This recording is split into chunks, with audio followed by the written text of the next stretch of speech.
Assalamualaikum warahmatullahi wabarakatuh. Perkenalkan, nama saya Isti Amadia N. Ibrahim dengan NIM 060403200083 dari Prodi Manajemen Pendidikan Islam.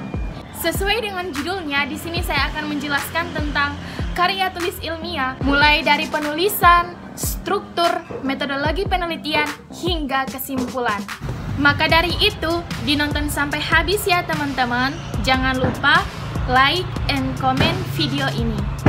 Langsung saja kita ke pembahasannya. Nah, sebelum kita mengetahui struktur dari karya tulis ilmiah, kita harus tahu dulu nih teman-teman, apa sih karya tulis ilmiah itu?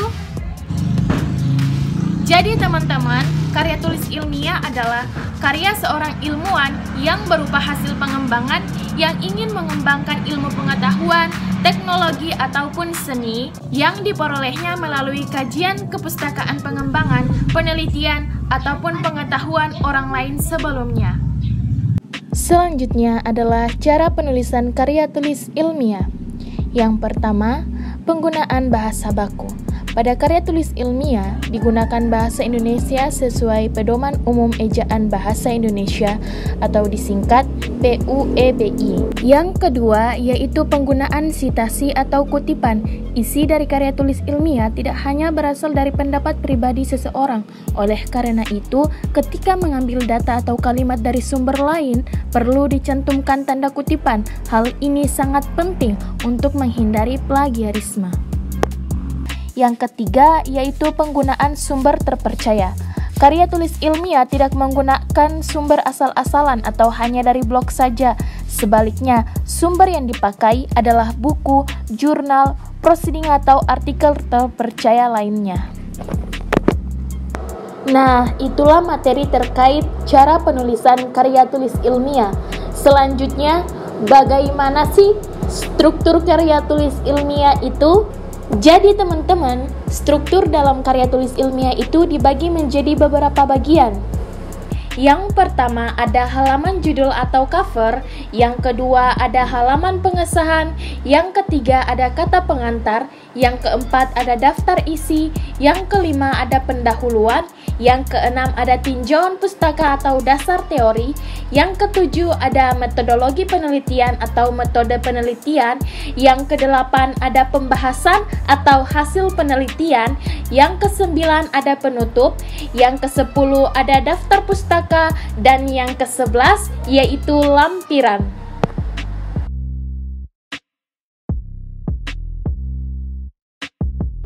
Lalu yang selanjutnya adalah metode penelitian pada karya tulis ilmiah nih teman-teman. Yang pertama ada metode penelitian kuantitatif. Apa itu?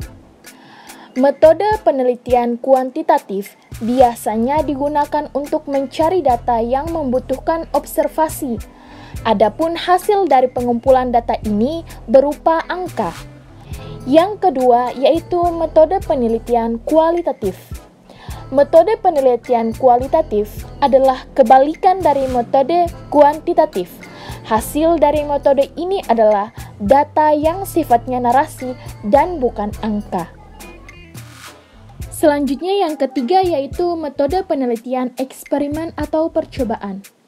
Pada metode eksperimen ini, peneliti akan melakukan percobaan pada suatu hal untuk mencari tahu dampak dari perlakuan yang diberikan. Biasanya, metode ini diterapkan di bidang sains dan kesehatan, teman-teman. Peneliti akan menetapkan variabel kontrol yang tidak diberi perlakuan dan variabel yang diberi perlakuan. Ketika menerapkan metode ini, prosedur yang diterapkan harus jelas dan sistematis. Yang keempat yaitu metode penelitian deskriptif. Metode penelitian deskriptif dilakukan dengan membuat gambaran keadaan suatu subjek atau objek dengan rinci. Yang kelima adalah metode survei. Metode survei di sini dilakukan dengan cara terjun langsung ke lapangan untuk mencari data yang sudah ditetapkan. Tujuan dari metode survei ini adalah mendapatkan informasi sesuai variabel yang dicari. Namun, peneliti akan membatasi area survei dengan adanya populasi dan sampel penelitian. Yang keenam yaitu metode kuesioner atau angket. Perolehan data pada karya tulis ilmiah juga dapat dilakukan dengan metode kuesioner. Peneliti akan mengajukan pertanyaan-pertanyaan sesuai tema karya tulis ilmiah. Cara pemberiannya pun bisa menggunakan kertas atau dilakukan secara online. Jawaban yang sudah didapatkan kemudian dianalisis dan dicari kesimpulannya. Baik, itulah metode-metode yang dilakukan dalam karya tulis ilmiah nih teman-teman. Yang selanjutnya yaitu cara menulis kesimpulan. Yang pertama, isi dalam kesimpulan harus berupa analisis dari kajian pustaka dan juga interpretasi dari tema. Yang kedua, isi dalam kesimpulan sebaiknya mengandung saran-saran yang ditujukan kepada pembaca. Yang ketiga, kesimpulan sebaiknya dibuat dengan cara menggambarkan secara singkat isi dari karya ilmiah yang telah dijelaskan sebelumnya. Yang terakhir yaitu dalam membuat kesimpulan karya tulis ilmiah, hindari menyimpulkan materi yang tidak dibahas dalam pembahasan makalah atau karya tulis ilmiah. Nah, yang terakhir yaitu tata cara penulisan daftar pustaka. Adapun hal-hal yang harus diperhatikan di sini yaitu yang pertama nama penulis, yang kedua tahun terbit, yang ketiga judul buku atau karya, yang keempat tempat terbit, dan yang terakhir yaitu nama penerbit. Yang pertama, jika nama penulis yang memiliki dua kata atau lebih, cara penulisannya yaitu dengan cara dibalik dan diberikan tanda koma kemudian titik. Contohnya, nama penulis bukunya adalah Susilo Bambang Yudhoyono, jadi penulisannya pada daftar pustaka yaitu Yudhoyono, Susilo Bambang titik. Yang kedua, untuk cara menulis daftar pustaka, Anda tidak perlu mencantumkan gelar kebangsawanan, gelar akademis maupun gelar keagamaan. Misalnya Arya Putra, SPD, hanya ditulis Putra, Arya titik. Yang ketiga, jika penulisnya terdapat 3 orang atau lebih, maka yang dituliskan hanya nama pengarang yang pertama saja, tetapi tetap dibalik kalau namanya 2 elemen atau lebih, dan dibarengi dengan kata DKK atau dan kawan-kawan titik.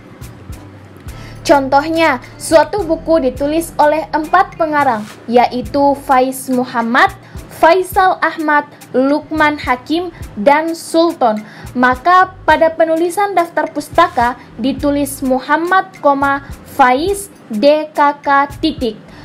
Yang keempat, urutan penulisan ke arah samping kanan, yakni nama penulis, tahun terbit, nama kota, tempat terbit, dan terakhir nama penerbit. Contohnya, misalkan buku yang judulnya Master Your Mind, The Secure Destiny yang dikarang oleh Adam Ko, PD, diterbitkan oleh PT Gramedia, Jakarta di tahun 2015. Maka pada daftar pustaka dicantumkan Ko, Adam titik 2015 titik Master Your Mind, The Secure Destiny titik Jakarta titik berganda PT Gramedia titik. Baik, itulah pemaparan materi dari saya. Semoga dengan adanya video ini kita lebih memahami lagi bagaimana cara penulisan dalam karya tulis ilmiah. Sebelum mengakhiri videonya, jangan lupa untuk klik tombol like and comment di bawah ini ya teman-teman. Demikian yang dapat saya sampaikan, semoga dapat bermanfaat dan barokah bagi kita semua. Syukran, wassalamualaikum warahmatullahi wabarakatuh.